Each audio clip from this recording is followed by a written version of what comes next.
Olá, bom dia a todos vocês que estão aqui conosco. Boa tarde se você está à tarde, boa noite se você está assistindo à noite. Mas você, participante dessa reunião que estamos aqui para fazer com a nossa irmã Patrícia, nossa escritora dessa revista que está incrível. A revista tem como título O Avivamento. Olha para você ver, para abalar as estruturas, não é? E se você já quiser, desde o início, está baixando gratuitamente a nossa revista. Ela está aqui o link abaixo para você. É gratuito. Baixe, compartilhe com todos que você conseguir. E também deixe o seu comentário aqui de títulos, de mensagens que você gostaria. Bem como ainda você se inscreva no canal, já curte tudo aqui para ajudar esse nosso canal a ser abençoado e também abençoar mais vidas, né? Seja bem-vinda, irmã Patrícia, tudo bem? Olá, Renata, muito obrigada. Eu estou muito bem, graças a Deus, e com você.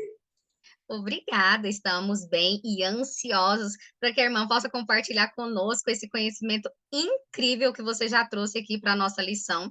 Eu, quando estava estudando, ficava assim, encantada cada hora mais. Então, vai ser uma satisfação enorme estar falando com a própria escritora e, como já estávamos comentando aqui antes, né, ouvir diretamente do autor o que ele traz para nós através de Deus, quando ele toca no coração de vocês primeiro, né? É muito é maravilhoso para todos nós. E, de início, eu gostaria de mencionar que em muitas pregações, hoje em dia, nós ouvimos falar sobre esse avivamento, né? Que existiram eventos que aconteceu mundialmente, que fez todo isso, mas que gerou esse avivamento. Mas o que seria de verdade um avivamento para você? Olha, no meu entendimento, lendo a respeito, até para poder escrever sobre a lição, eu entendo que o avivamento ele é obra do Espírito Santo. Eu não entendo que o avivamento ele é produzido pelos homens, apesar de os homens, eles são os objetos que o Espírito Santo usa para produzir o avivamento, mas eu creio firmemente, fortemente, que é o Espírito Santo quem produz o avivamento, porque o avivamento ele é algo extraordinário. Então, se é algo extraordinário, o homem comum não tem condição de fazer. Então, eu entendo que o avivamento ele é uma obra produzida pelo Espírito Santo e que para se cumprir, para que haja verdadeiramente o avivamento, tem uma série de coisas que o Espírito Santo vai fazendo na nossa vida, como por exemplo, ele vai trazendo profunda convicção de pecado, de arrependimento. Então, para a gente viver genuinamente um avivamento, primeiro nós precisamos nos conscientizar, ter esse retorno à consciência do que é pecado, nos arrepender disso, para então poder viver um avivamento. Não, e eu gostaria já de adiantar uma partezinha aqui do final, mas sem dar spoiler total para as pessoas assistirem até o finalzinho aí do nosso vídeo. O avivamento você então trouxe para nós que ele é produzido pelo Espírito Santo em nós e através de nós. Sim, mas então qual é o propósito desse avivamento? Eu entendo que o principal propósito do avivamento, lá, o fim último, é glorificar a Deus. Por que eu entendo dessa maneira? Porque o ser humano ele foi criado com o propósito de glorificar a Deus. Deus ele criou o ser humano para dar glória a ele. Então, quando a gente observa que no mundo existem cerca de 7.000 povos, que subdividido em outros povos, nós chegamos ao número de 3 bilhões de pessoas que ainda não conhecem Jesus, nós entendemos que o nosso propósito é fazer com que essas pessoas conheçam a Cristo e também glorifiquem o nome dele. Então, o fim último do ser humano é glorificar o nome de Cristo. E eu entendo que o avivamento, ele é, o fim último dele é glorificar o nome de Cristo. Por quê? Porque o Espírito Santo ele produz em nós essa chama, essa fome de Deus, esse querer de Deus. Mas para isso a gente precisa primeiro se auto-arrepender, se auto-analisar e sair dessa vida centrada que a gente vive para a gente de fato poder glorificar a Deus. Então, respondendo a sua pergunta, eu entendo que o propósito do avivamento é primeiramente, trazer um arrependimento para que seja verdadeiro, para que seja genuíno, para que o cristão, para que o homem ele possa glorificar a Deus, porque esse é o objetivo pelo qual Deus criou o ser humano, glorificar ele.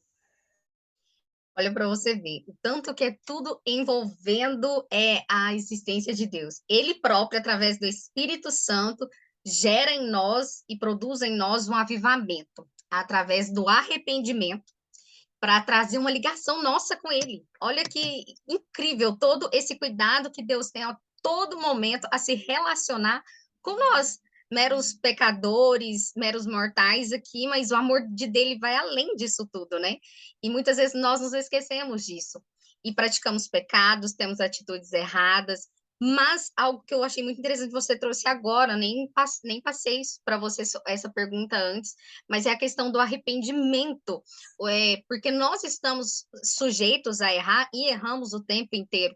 Mas se arrependermos, é possível gerar esse arrependimento. Então, nada está perdido. Deus está de braços abertos para nos perdoar e nos receber, né? Assim como aconteceu em outros eventos. E na Bíblia, ela faz menção de um evento específico, e você trouxe isso para nós na lição, de que talvez seja até o maior exemplo bíblico, né? Esse que você trouxe, que seria o Pentecoste, o dia de Pentecoste. Como foi que aconteceu esse evento e como que a Bíblia relata ele para nós? Sim, eu entendo que a Bíblia nos fornece o Pentecostes como o maior exemplo de avivamento da história. O Pentecostes ele se dá ali no livro de Atos, capítulo 2, com a descida do Espírito Santo. Então, ali a gente sabe que estavam reunidas pessoas de diversas nações ali, e o Espírito Santo desce no meio dessas pessoas e produz entre eles ali um avivamento. Você pode observar que ao longo das eras, tendo o Pentecoste como o primeiro e grande avivamento de toda a história, daí para frente a gente vê que de tempos em tempos, a gente ouve notícias de que houve avivamentos em determinadas partes do mundo. Mas você pode ver como não foi diferente lá no Pentecostes. O contexto era o seguinte: o contexto era de depravação moral, era de preconceito. Tanto é que no capítulo 2 de Atos ali, você vai ver o preconceito daquelas pessoas que estavam de fora, com aquelas pessoas que estavam ali dentro daquela casa, recebendo esse poder, recebendo a presença do Espírito Santo ali. Então a gente vê ali um cenário de preconceito, a gente vê um cenário de depravação moral.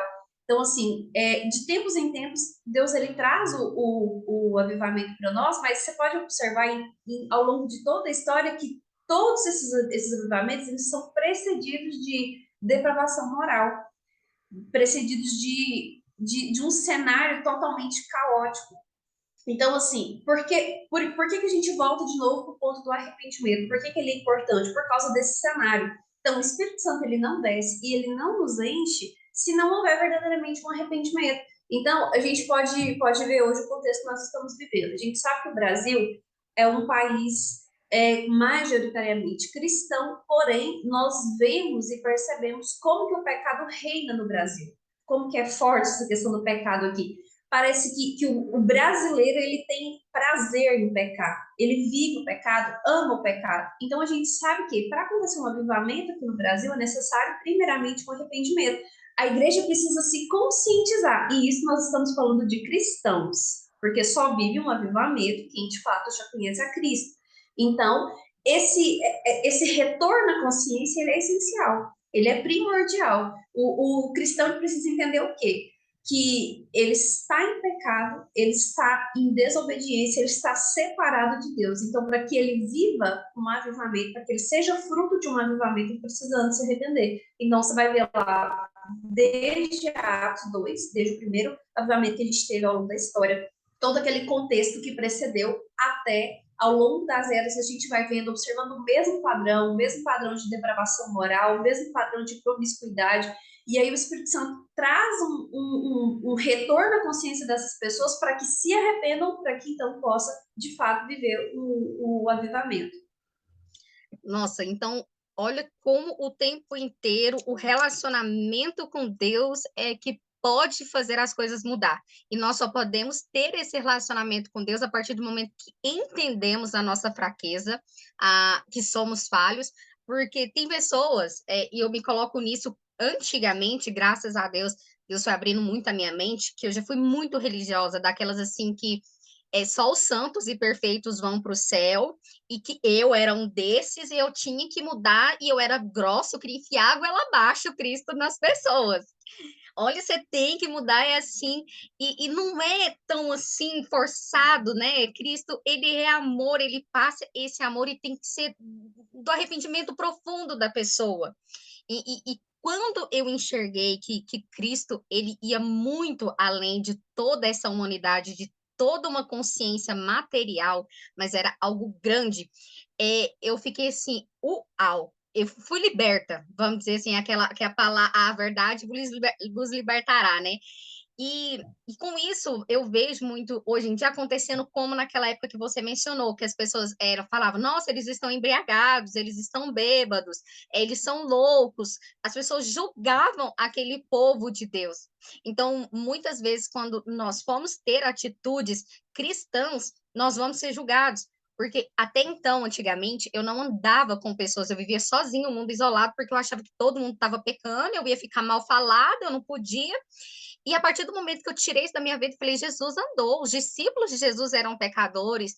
Então, assim, eu comecei a ser julgada também, criticada. Ah, mas você não pode andar com esse tipo de pessoa. Não, mas Jesus também andou. Eu não concordo com as atitudes dela? Não, não concordo. Mas eu tô ali para abraçar aquela pessoa, pegar na mão e vivenciar aquilo, ajudar ela a sair daquele meio, né, daquele mundo.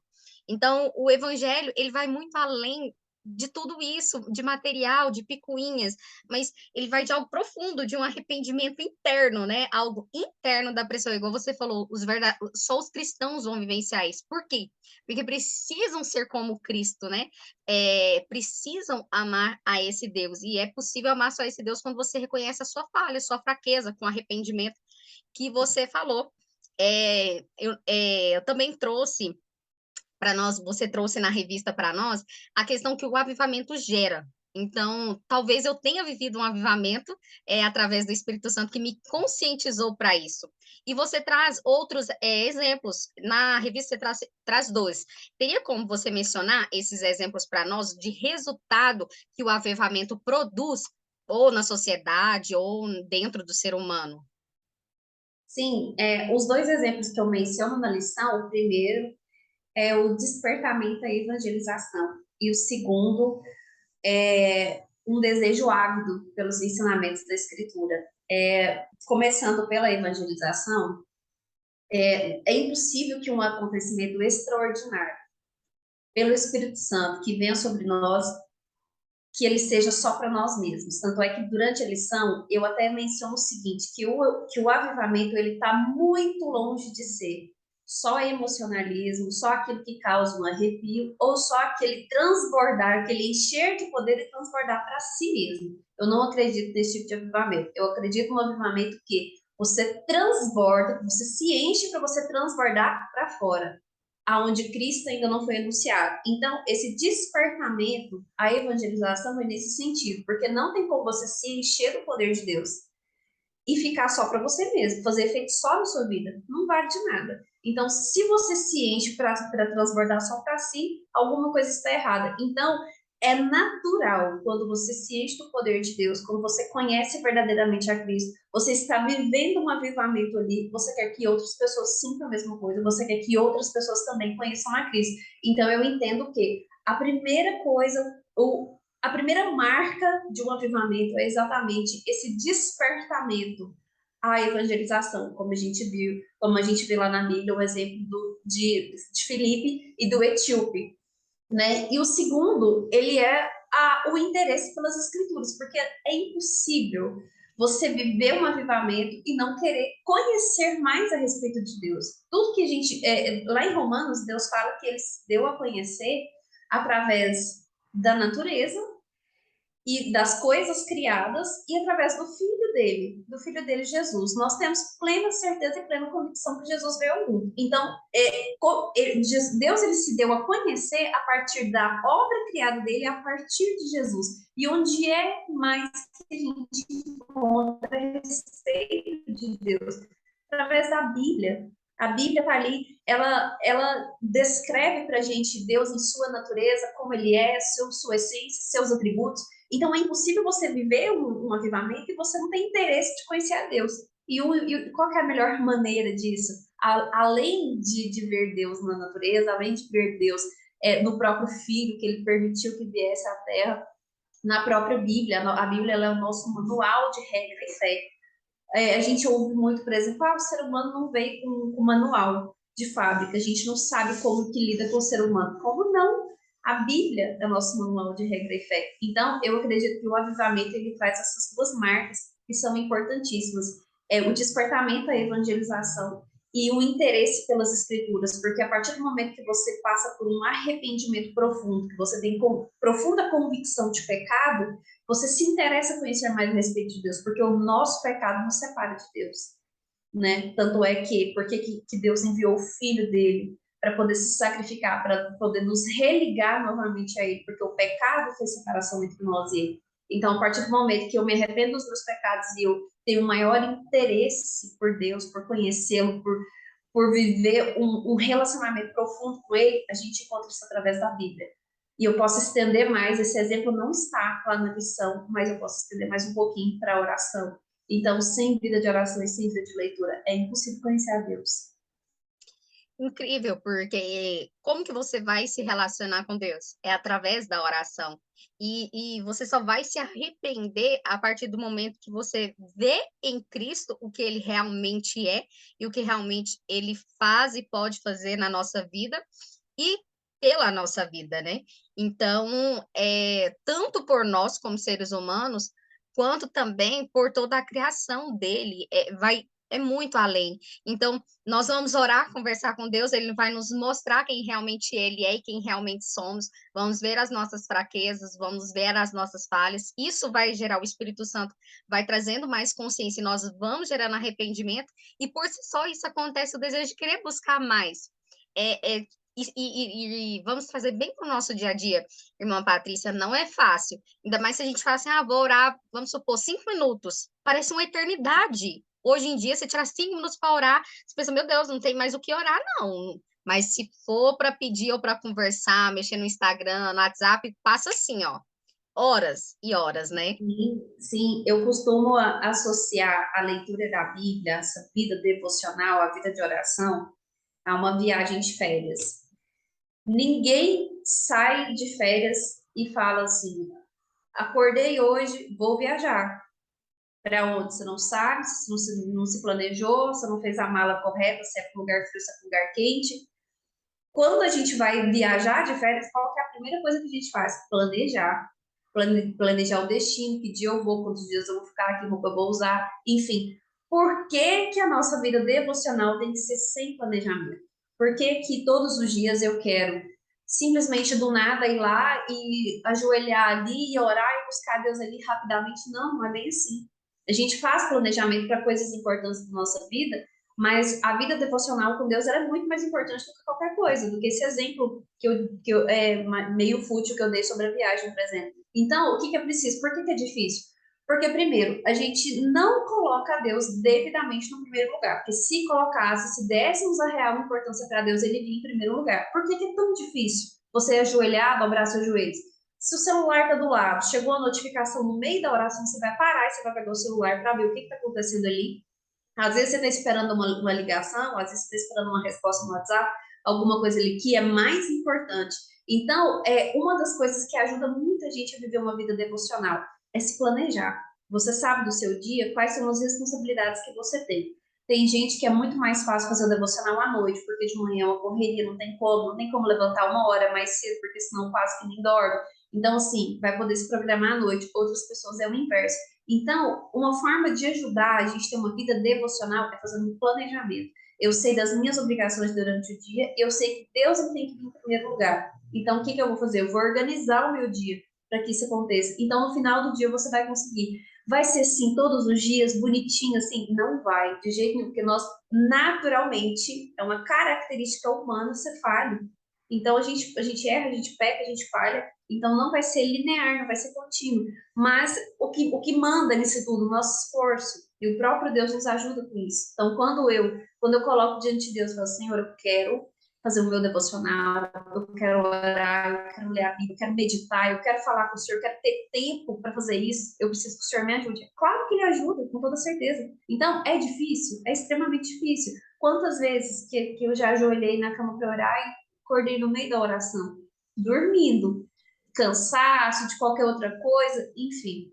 Mas conforme o tempo vai passando, a gente vai buscando em Deus estratégias de como fazer. Porque o maior interessado somos nós mesmos. Porque a gente sabe que o Espírito Santo, o Senhor Jesus, Deus, ele não precisa de nós. Ele nos criou por amor. Então, esse relacionamento que ele faz, que ele quer ter conosco, é puro e simplesmente por amor, porque ele não precisa de nós. Então, sempre o maior interessado vai ser nós. O que que acontece?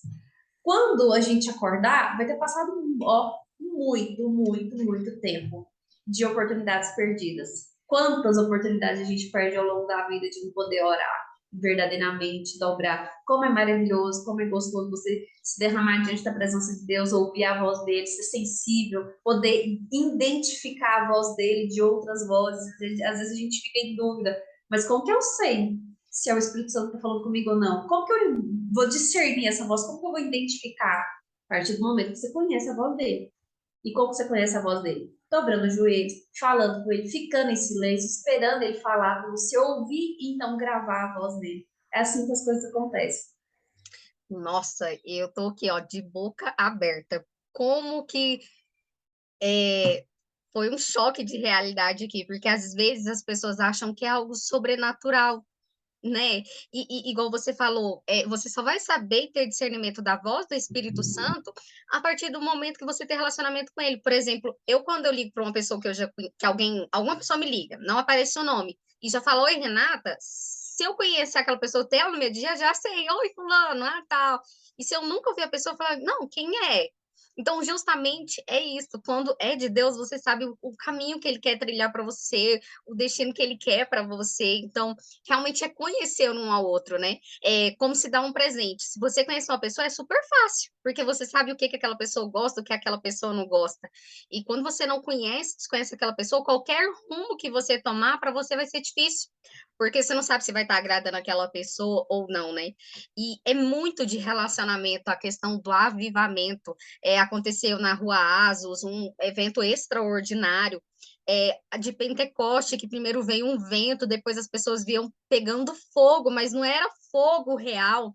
Então, para viver coisas sobrenaturais, é preciso também tomarmos atitudes sobrenaturais, porque aquelas pessoas que estavam no templo na hora do avivamento, elas não estavam conversando potoca, vamos dizer assim, ou conversas aleatórias, elas estavam ali com um objetivo em comum, que era buscar a Deus, né? E então ele Uhum. veio e se fez presente naquele lugar. Então, a partir do momento que nós colocamos como prioridade, igual você falou, que nós planejamos e tiramos um tempo e falamos, pai, isso é para o Senhor. Então, realmente, nós fazemos compromisso com aquilo, e pode ter certeza, se nós fazemos compromisso com Deus, nós não somos fiéis, mas Ele é fiel para cumprir aquele compromisso conosco, né? Então, é incrível. Patrícia, você gostaria de deixar alguma palavra final de incentivo? Não sei, o que Deus tocar no seu coração para as pessoas que estiverem nos assistindo, pode ficar à vontade. Sim, eu quero deixar para você que está nos assistindo aqui. Primeiro, agradecer a sua boa vontade, a sua disposição de nos acompanhar até aqui e dizer o seguinte, que o avivamento, nós esperamos por ele buscando, e buscando em oração, buscando em joelhos, né, com os joelhos dobrados, se arrependendo, fazendo uma avaliação de nós mesmos. Então, nós esperamos o avivamento chegar, mas é através da busca. Então, é, busque verdadeiramente o Senhor pelo que Ele vai fazer, espere o que Ele vai fazer, porque Ele fará com toda certeza. Mas faça uma autoanálise, observa o que o Espírito Santo precisa mudar aí, dentro de você, ao seu redor, no seu contexto, para que você de fato viva um avivamento. E segundo, que o avivamento ele precisa produzir em nós o desejo de estender essa maravilhosa graça a quem não conhece. Então nós precisamos desenvolver um desejo pela evangelização. Eu retorno, volto a dizer que existem 3 bilhões de pessoas no mundo que não conhecem o Senhor Jesus, que nunca ouviram falar. O retorno de Jesus, o retorno de Cristo está condicionado que o mundo ouça falar. Nós sabemos que de hoje para amanhã, se o Senhor quiser, Ele faz com que essas pessoas ouçam falar do nome dele. E Ele deu o privilégio a nós de fazer isso. Não somente a nós, porque ele se revela em sonhos, ele se revela pessoalmente, ele tem inúmeras formas de se revelar, mas ele nos deu o privilégio, mesmo não precisando de nós. Então, assim, se coloque na brecha para ser alguém que vai levar a palavra de Cristo, vai levar o evangelho de Cristo às pessoas que ainda não conhecem. Isso tudo é fruto do avivamento. Amém. Nossa, arrepiei tudo. Nós temos uma dádiva na mão, primeiro, por termos a vida, segundo, por quem nos deu ela, que é Cristo, e terceiro, a confiança que ele deposita em nós e que nós abdicamos dela, somos omissos, permanecermos inertes diante dessa confiança que Deus deposita em nós, né? Mas, Patrícia, que Deus abençoe muito a sua vida, foi uma honra, uma satisfação enorme aprender muito aqui junto com você. Que Deus continue abençoando a sua vida e você compartilhando conosco cada vez que o Senhor falar ao seu coração. E você que está aí nos assistindo, não deixe de curtir esse vídeo, comentar aqui também o que você achou da lição, se inscrever no canal e também estar presente aí baixando gratuitamente a revista. Então, fiquem na paz do Senhor. Tchau, tchau. Paz do Senhor, Patrícia. Paz do Senhor, Renata.